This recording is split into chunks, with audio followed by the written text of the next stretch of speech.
Reporter, good morning.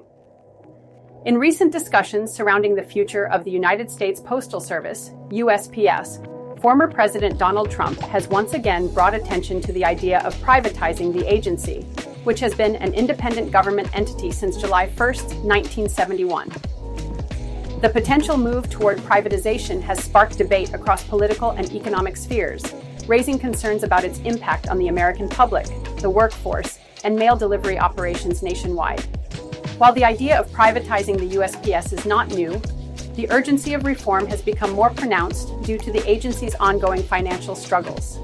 The Postal Service has been facing major financial challenges for years, and in the most recent fiscal year alone, it reported a nearly $10 billion loss.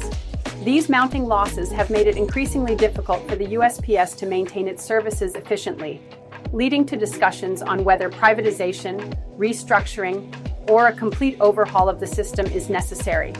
To address these financial difficulties, the agency has been undergoing a comprehensive 10-year reform plan aimed at improving its operations and achieving long-term financial stability.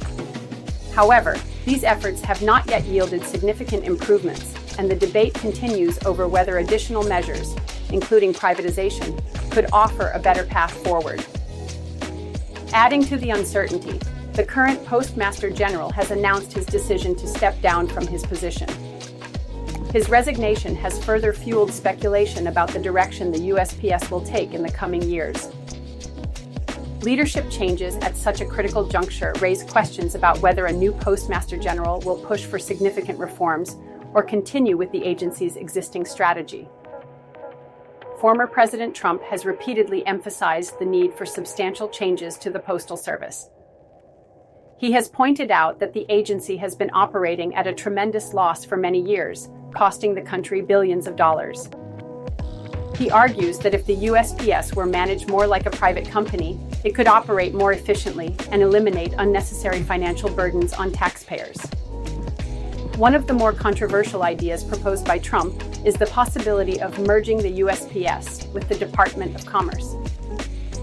While this idea has garnered some support from those who believe the agency would benefit from greater oversight and efficiency, it has also drawn criticism from those who fear it could lead to increased political influence over mail delivery and postal operations.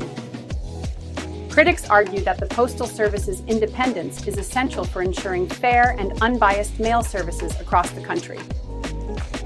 Beyond the USPS debate, another major legal battle has been unfolding regarding the Trump administration's efforts to reduce the workforce of the United States Agency for International Development, USAID.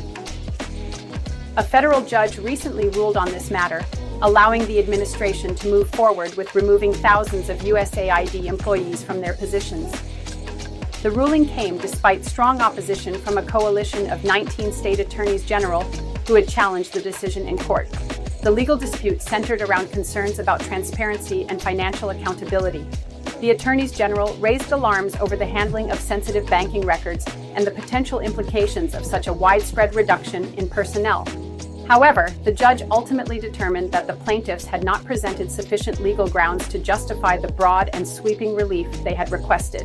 Despite the ruling, New York State Attorney General Letitia James, who spearheaded the legal challenge, framed the outcome as a victory. She emphasized that her team had secured a crucial court order preventing the Department of Justice, DOJ, from granting unauthorized access to private data, specifically blocking individuals such as business magnate Elon Musk from obtaining sensitive information.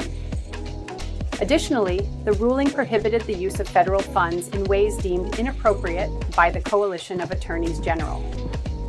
In a public statement, James reiterated her commitment to safeguarding the privacy and rights of American citizens. She pledged to continue challenging any actions that she believes could undermine public trust in government institutions or jeopardize the integrity of federal agencies. Her remarks highlight the broader political and legal battles unfolding between state attorneys general and the Trump administration, reflecting ongoing tensions over government oversight and the protection of personal data. Griff, this is exactly what a CEO would do: analyze operations, identify inefficiencies, and implement necessary changes.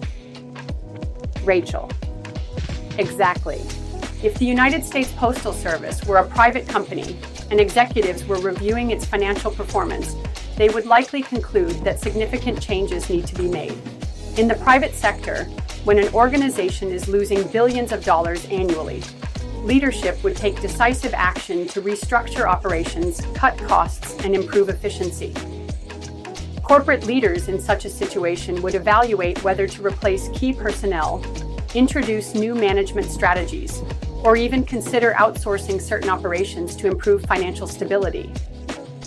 The USPS, as it currently stands, continues to operate under a model that has struggled to keep up with modern demands and the rise of digital communication. In contrast, private shipping companies such as FedEx and UPS have adapted more rapidly to market changes, leveraging advanced logistics, technology, and innovative delivery solutions to remain profitable. Griff. That's a good point. Unlike private companies, the Postal Service doesn't have the same level of flexibility to make rapid adjustments. It operates under strict regulations, which can sometimes make it difficult to implement the kinds of reforms that would be common in the private sector. Rachel. Right. That's why the debate over privatization is so complex. On one hand, privatizing the Postal Service could introduce new efficiencies and reduce financial losses. But on the other hand, it could raise concerns about accessibility, affordability, and equitable service across the country. Rural communities, for example, rely heavily on USPS services because private delivery companies often don't offer affordable options in less densely populated areas. Kevin. And that's where the real challenge lies. Balancing financial sustainability with public service obligations is no easy task. Some argue that instead of full privatization, the USPS should adopt a hybrid model, maintaining government oversight while allowing private investment and operational flexibility. Others believe that deeper government reforms, rather than privatization, could be the solution. Griff. No matter which approach is taken, one thing is clear: the Postal Service cannot continue to operate the way it has been. Change is inevitable, whether through internal reforms, privatization, or another form of restructuring. The key question is how to implement those changes in a way that benefits both the American public and the overall economy. Rachel. Exactly. And as this debate continues to unfold, it will be crucial to watch how policymakers, industry leaders, and the public respond to potential solutions.